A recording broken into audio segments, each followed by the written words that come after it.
She said it while tossing a lemon slice into her iced water like she was ordering a salad dressing.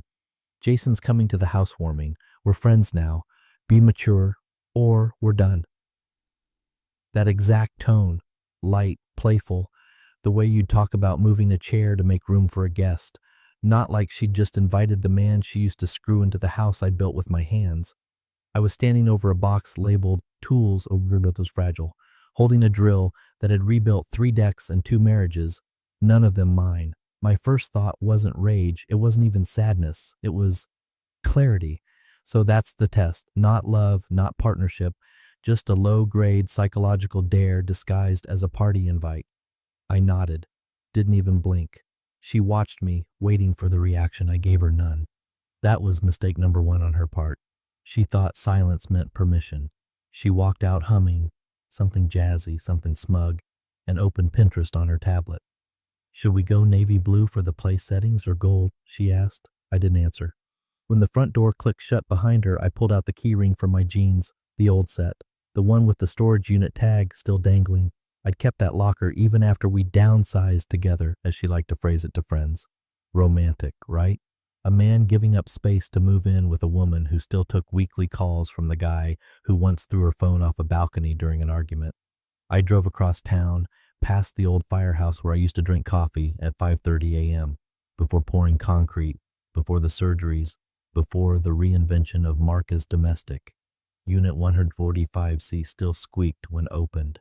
She never asked what happened to my grandfather's desk, or my copy of the lease, or the old cash tin I never took to the bank. I lifted the lid on the box marked "in case." Inside were 5 things. The original deed to the house, bought under my name, never officially transferred. I remember the exact moment I told her we could add her later. When we're married, I said, let's do one thing at a time. She laughed, called it old school.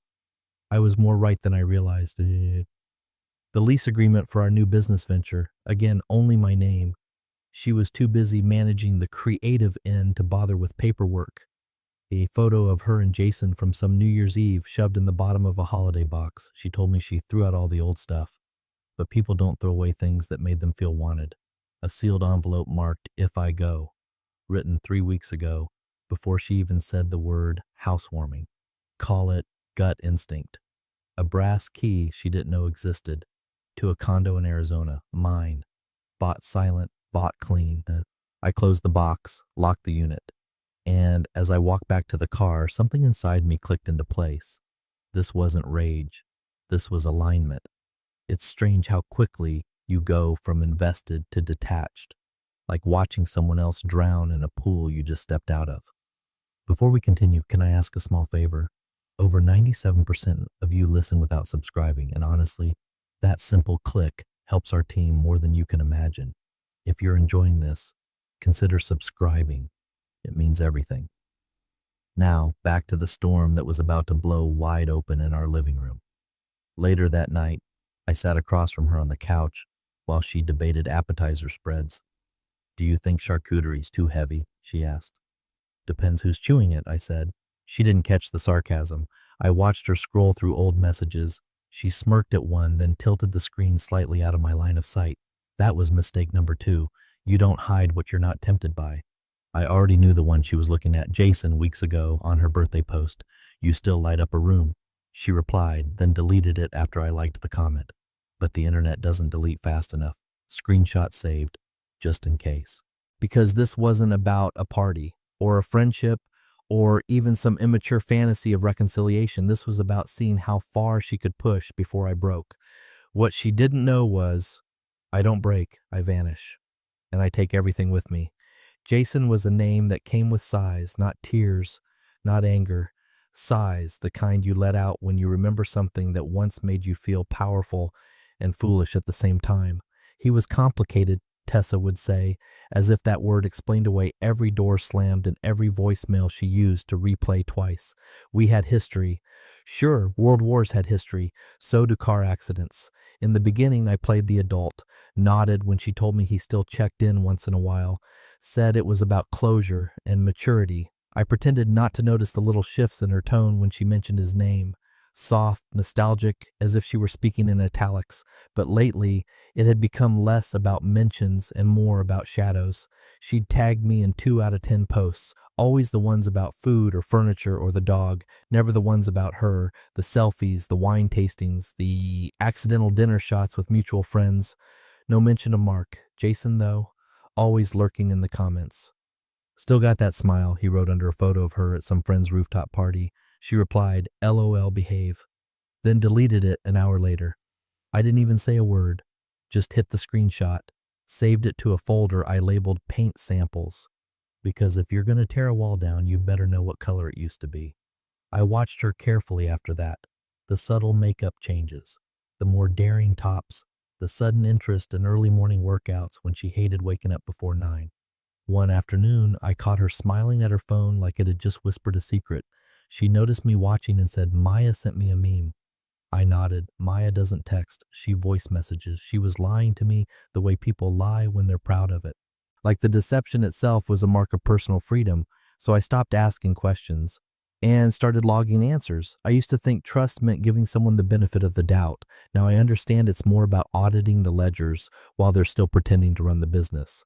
Tessa wasn't cheating, not technically, but emotional loyalty isn't just about where your body goes.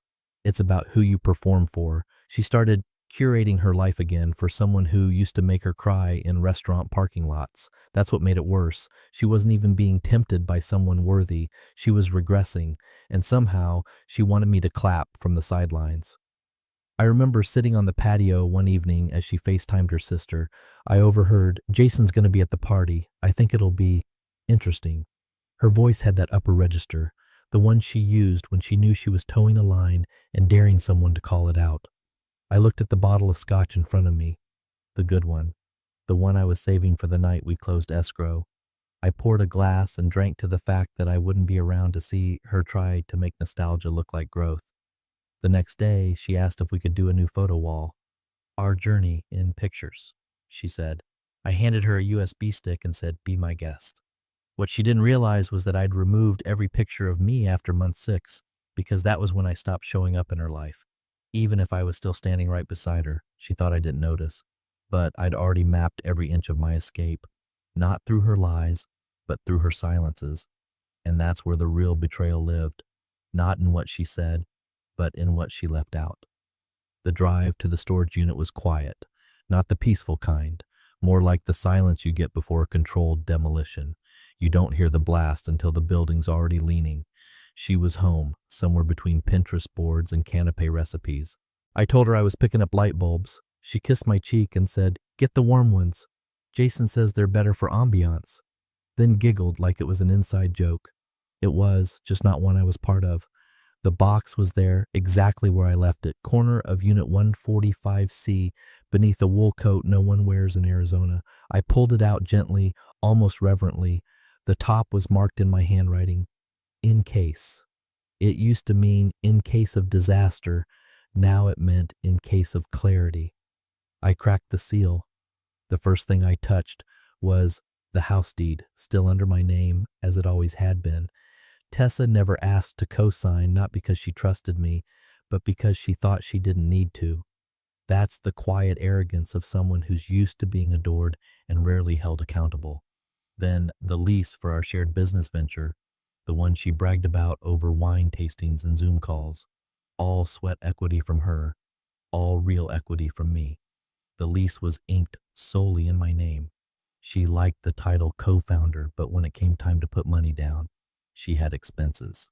Next was the bank book, untouched funds, a quiet stack of I told you so in financial form, separate, secure, and well hidden under the fake tax returns I'd mocked up just to fill the envelope. I sat there for a moment and took a long breath. Then I pulled out the letter. It had been sitting in my desk drawer for 3 weeks, written one night after she laughed a little too hard at a meme Jason sent her. She tilted the phone away from me, same move she used to do when we first started dating, and she wasn't ready to show me her full self. The letter wasn't poetic, just surgical, measured. Tessa, if you're reading this, I left before you did. You just didn't notice, not because you didn't care, but because you assumed I never would. You kept telling me to be mature. So I am. This is me, being the man you underestimated. I dated it, folded it neatly, slid it into the envelope, and placed it beside the deed. Then, almost without thinking, I added something else. Her bracelet. A thin gold bangle I found in the glove compartment of her car 6 months ago. It wasn't hers. It had initials etched on the inside. L plus J. When I asked, she said, "Oh, that's from Lisa. I borrowed it once at brunch." Lisa told me she'd never seen it. I didn't press. I just filed it under eventual confirmation. Now, it was back in the box, like a receipt for a transaction I never agreed to. I closed the lid, locked the unit. On the way back to the truck, I scheduled the courier. Overnight delivery. Special handling. Signature required. Not to Tessa. To my attorney. She didn't know I still had one. Thought I let him go when I committed to this chapter. But I never delete numbers. Especially not the ones that protect me from women who mistake kindness for softness. When I got home, she was assembling place cards. I'm thinking of putting Jason next to Maya. They'll either love it or kill each other, she joked, not looking up. Perfect, I said. Can't wait. She glanced at me. Everything okay? Just thinking, I replied. She smiled, completely unaware of what I'd buried 3 miles away under layers of concrete legal language and emotional restraint. Not secrets. Just proof. Proof that when the lights finally flickered and the room got cold, I didn't flinch. I planned. 2 nights before the party, the living room looked like a wedding planner had exploded. Swatches, candles, tiny silver envelopes with embossed names. Tessa hovered over it all like a conductor, barefoot, wine in hand, humming to herself as she finalized the seating chart with the precision of a military strategist. Everything has to feel intentional, she murmured. Like we're building a community, not just hosting a party. Her voice was syrupy, intentional. She said we, but this was her show. I was just the stage she stood on. I watched her tape up the RSVP board, a huge white foam display with handwritten names in gold marker, color-coded by table. Jason's name was at the very top, not alphabetically, not by accident. First, right under welcome friends. I stared at it for a second longer than I should have. Tessa followed my eyes. Oh, Jason RSVP'd early. He's helping Maya with the wine tasting setup. Totally harmless. That tone again, the one where every word has a hidden clause. I nodded. Makes sense? She smiled too quickly. Glad you're cool with it. You've really grown, you know that? I went out for more ice right after that. Drove around the block twice and pulled over near a park. Opened my notes app, scanned the guest list, and then I saw the new name that hadn't been mentioned in any of our talks. Lisa. Jason's off and on.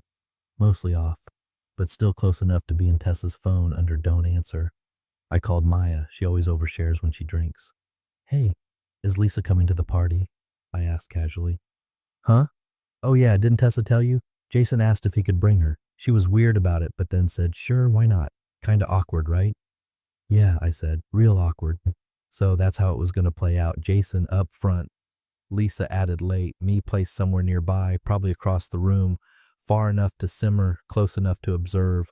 Tessa wasn't just testing boundaries, she was orchestrating tension, seeing if I'd crack, if I'd growl, if I'd finally mark territory like a jealous teenager. But I wasn't jealous. I was done. Done hoping she'd learn respect through reminders. Done thinking love meant swallowing her power games with a polite smile. Done mistaking her cruelty for carelessness.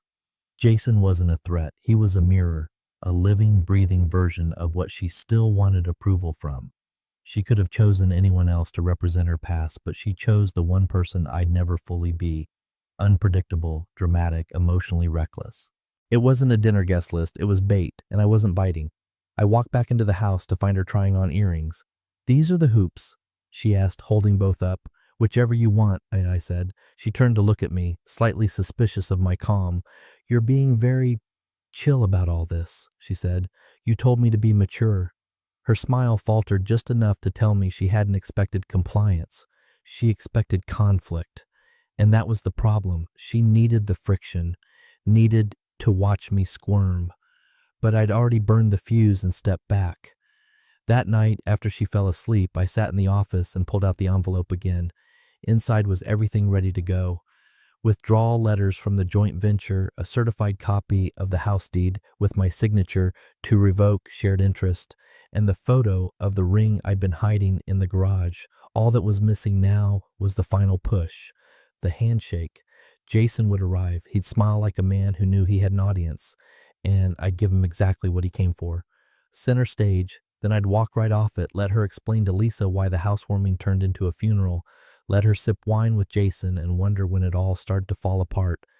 Because the truth, it never fell. I pulled it down piece by piece, silently, strategically, and when it was done, not a single nail would be out of place. Just gone. The night before the party, the house felt like it had been staged for a real estate shoot. Overdone, unnatural, like someone trying too hard to convince buyers there was warmth behind the walls. Tessa floated around barefoot, holding a stemless wine glass, like it was an extension of her personality. She wore that silk robe she only brought out for special occasions, not for me, for photos, for herself. "Let's do a dry run," she chirped. "You know, in case people arrive early or Jason brings someone unexpected." The name dropped like ice in hot oil. She said it without flinching. "Practice now. Comfortable." I followed her from room to room as she pointed out imaginary guests. "You'll greet people here. I'll be near the bar cart. Maybe Jason stands by the patio. He loves the view. You two can talk about the landscaping or something neutral." I raised an eyebrow. "You worried I'll set off fireworks?" She laughed too quickly. "Just don't glare at Jason. Promise me that much?" I smiled. "Don't worry. I'll be very mature." Her laugh this time was softer, almost proud, like she believed she'd won something. She hadn't. I was just waiting for the curtain call. When she went upstairs to prep her skin for tomorrow's glow, I went to the office and opened the drawer on the left, the one she never touched, mostly because it contained boring things, receipts, charger cables, insurance docs. The envelope was still there, thick, sealed, unassuming. I laid everything out on the desk, one item at a time. First, the resignation letter, signed, dated, copied in triplicate. Withdrawal from our shared project with immediate effect. No money owed, no recourse, no contact. Second, the extra house key, a copy I made when I changed the locks 6 months ago, just in case things ever went sideways. She thought I had 2, I had 5. Third, the one-way ticket. Flagstaff. Window seat. Non-refundable. Departure, 11:35 a.m., the morning after the party. I'd already set the alarm on my phone for 6:30. No bags packed, not yet. I wanted to leave it all behind like a clean surgical scar, bare, precise, undeniable. On top of the envelope, I placed one last thing, a Polaroid. Not of her, not of us, of the vacant condo I'd bought 6 months ago. Just the bare walls, the floor lamp I assembled myself, the key resting on the marble counter. Solitude documented, proof that I'd planned this, not reacted. Back in the living room, she was lighting candles and adjusting throw pillows for symmetry. I watched her through the hallway mirror. She caught my reflection and smiled. "Tomorrow's going to be perfect," she said. "For you, maybe," I murmured. She didn't hear me. Or maybe she did and chose not to respond. That was her specialty, ignoring the things that didn't fit the narrative. I sat on the arm of the couch and watched her rehearse small talk with ghosts. "Hi, welcome. Oh, you look amazing," she chirped into the air.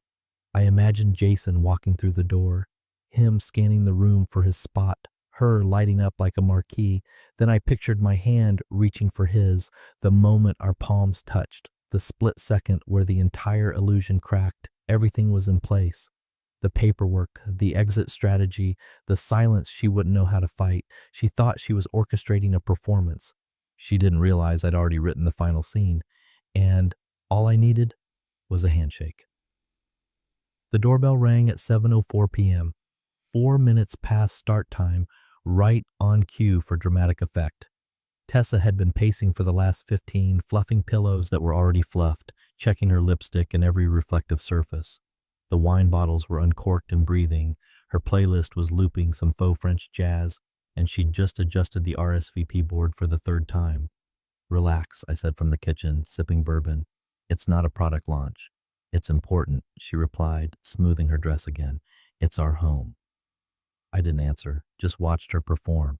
It was always about the image, the perfect house, the perfect couple, the perfect display of we made it, even if only one of us was in the picture. The first wave of guests came in bursts. Handshakes, laughter, compliments on the open floor plan she took credit for designing. She never once mentioned that I spent 2 months rebuilding that deck with my own hands after the contractor bailed. Her idea of contribution was pointing at inspiration photos and saying, more like this, but less masculine. The doorbell rang again. I heard the voice before I saw him. "Where's the hostess with the mostest?" Jason called out, bold and booming like a man entering his own damn party. A few people laughed, turned their heads. Tessa moved like gravity had changed. She all but floated across the room, arms open. "You made it," she said, wrapping him in a hug that lasted 3 seconds longer than it should have. Her perfume lingered in the air between them. He was wearing that smug confidence only men who've been forgiven too many times can pull off. The kind that says, "I know I'm a problem, but I'm your favorite one." They laughed, talked low. She touched his arm twice before he even looked at me. Then he did. "Hey, man," Jason said, finally stepping forward with an outstretched hand. "Big congrats. Gorgeous place." I smiled, took his hand, looked him in the eye, then leaned in, calm as a priest, and said quietly, "She's all yours. I'm leaving. Permanently." Jason blinked. "Wait, what?" But I'd already turned away. I walked to the kitchen counter, set my glass down next to the cutting board she had garnished with grapes like we were feeding royalty. I picked up the envelope, thick, heavy, final, then walked toward the door. Tessa caught sight of me, confused. "Where are you going?" I didn't break stride. "Mark?" That tone, sharper, more urgent. "Mark, what the hell?" Every conversation in the room died instantly. Forks paused halfway to mouths. Laughter turned into silence so fast you could feel the air shift. I stopped just before the threshold, turned, met her eyes. "You wanted me to be mature," I said. "This is maturity." The look on her face was half horror, half disbelief, the kind people have when the punchline doesn't come, when the person they thought would always absorb it finally leaves the ring. I opened the door, stepped out into the cool night air, and pulled it shut behind me. No slam, no scene, no drama, just the sound of a party collapsing under the weight of what wasn't said. She stood frozen in the doorway, holding a half-full wine glass and a smile she couldn't figure out how to drop. Behind her, the living room sat in stunned silence. Guests stiff, glasses midair, a Spotify jazz loop trying and failing to cover the thick unease now spreading through her perfectly curated evening. Someone whispered, "Was that serious?"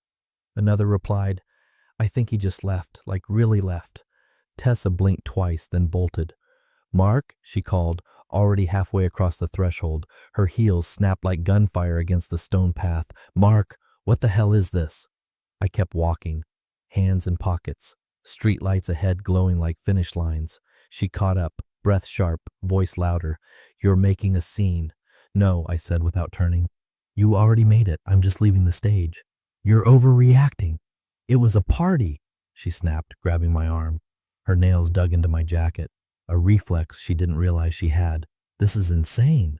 I stopped, turned to her, calm, focused. No rage, no show, just an end.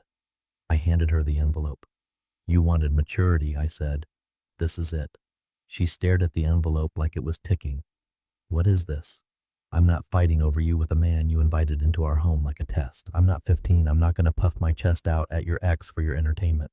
Her mouth opened, closed. The script she had in mind didn't fit the scene unfolding in front of her. She expected jealousy, an outburst, a drunken lashing. Instead, she got exile. Quiet, deliberate exile. "I told you Jason and I were friends," she hissed, trying to pivot into damage control. "You said you were okay with it. I said I'd be mature. And I was. I didn't fight you. I didn't embarrass you. I just removed myself." She looked down at the envelope, suddenly aware of how heavy it felt. "What is this, Mark? What's in here?" "Everything you thought I wouldn't do," I said. But did anyway. Her eyes flicked back toward the house. Guests pretending not to stare. Jason standing near the door like a schoolboy who just realized the principal walked in mid-prank. Lisa watching with a cocktail in her hand and a smug grin that made it worse. Tessa turned back to me, voice cracking just slightly. "Can we talk about this tomorrow? Just not tonight. Please don't do this now." "This wasn't sudden," I said. It just looks that way because you weren't watching. Mark, you wanted to know how much you could get away with, I said. Now you know. Then I turned, and this time she didn't follow, not because she didn't want to, but because the only thing louder than the click of my shoes on the pavement was the sound of no one backing her up. Tessa stood under the porch light like a woman freshly pulled from a dream she couldn't quite remember. The envelope in her hand felt heavier than its contents could possibly explain. Her fingers trembled slightly, but not from the night air. She opened it on instinct, like maybe whatever was inside would help her regain control, reverse the moment, reclaim the narrative. Instead, it dismantled her. First, the letter, 1 page, handwritten, no pleasantries, just the cut. If you wanted a performance, I'm not your man. If you wanted respect, you shouldn't have rehearsed betrayal. She read it twice, hoping the words would rearrange themselves into something softer. They didn't. Beneath the letter was the deed, signed, notarized, and stamped. The house was his again, fully, legally, irrevocably. The home she'd told friends she designed, curated, manifested, was gone in a signature. Next, a packet clipped together, withdrawal notices from their shared project, filed, processed, official. He hadn't just left the project. He'd dissolved every link to her name. Contacts were informed, clients transferred, access revoked. She flipped through the pages, chest tightening, breath shortening. The last item wasn't paper. It was a photo. A velvet box, open, resting on their kitchen island. Inside it, a ring, simple, elegant, unmistakably meant for her finger. Underneath, in his handwriting, not anymore. Her knees buckled slightly. She sat on the porch step, unable to stand. From behind, she heard footsteps. Jason, slow, tentative. Is everything? He asked, stopping short. She didn't answer. He glanced over her shoulder, saw the documents, the photo, the signature line. His lips parted, but no words came. And then he took a step back, another, like someone realizing they'd wandered into the blast radius too late. Tessa looked up, eyes wide, unfocused.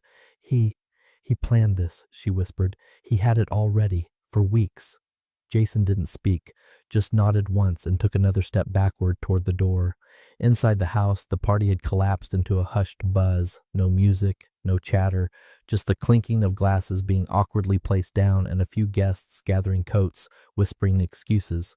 Maya appeared in the doorway, took one look at the scene on the porch, and turned around. No questions, no sympathy. Lisa lingered just inside, her smirk gone. Tessa looked down at the ring photo again, like it might turn into the real thing if she stared hard enough. But it didn't. Everything she'd counted on, his predictability, his softness, his silence, was gone. What remained was a paper trail, signed, sealed, delivered, and not a single piece of it could be shared anymore. Not the home, not the business, not the future, not even the blame. The party didn't end so much as it deflated. Slowly, shamefully, like a balloon leaking in the corner while everyone pretended not to hear it. One by one, the guests slipped out, avoiding eye contact like they'd all just witnessed a public firing. A few mumbled polite excuses. Early morning tomorrow. Forgot to feed the dog. Left the oven on. None of them offered help. None of them hugged her. Maya didn't even say goodbye. She passed Tessa in the hallway with her eyes down, muttering something about forgetting her wine glass. She left it behind anyway.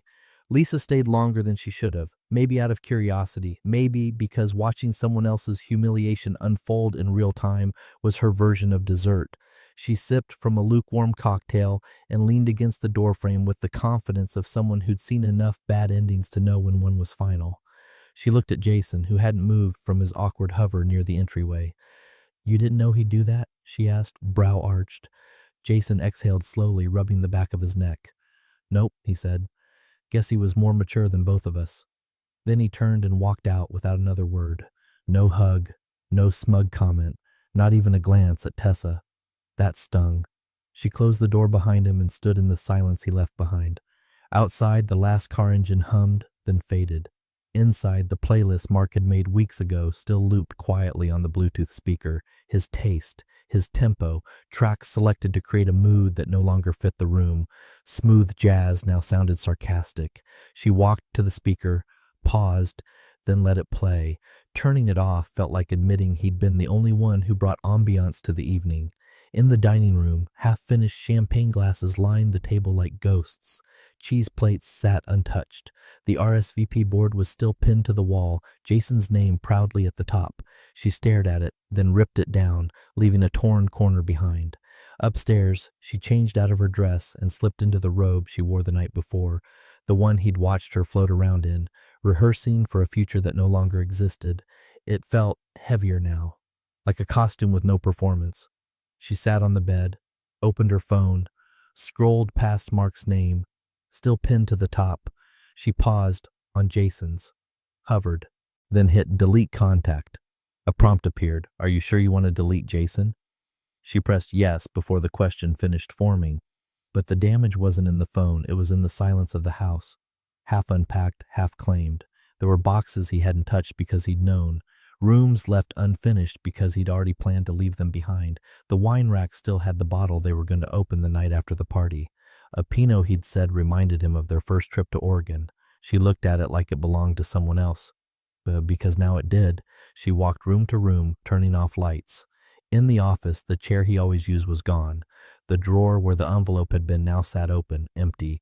On the kitchen island, the Polaroid still lay face up, the ring in the photo catching light from the pendant lamp overhead. She picked it up, stared, then flipped it over. Blank. Of course it was. No message, no second chance. Just a placeholder for what could have been.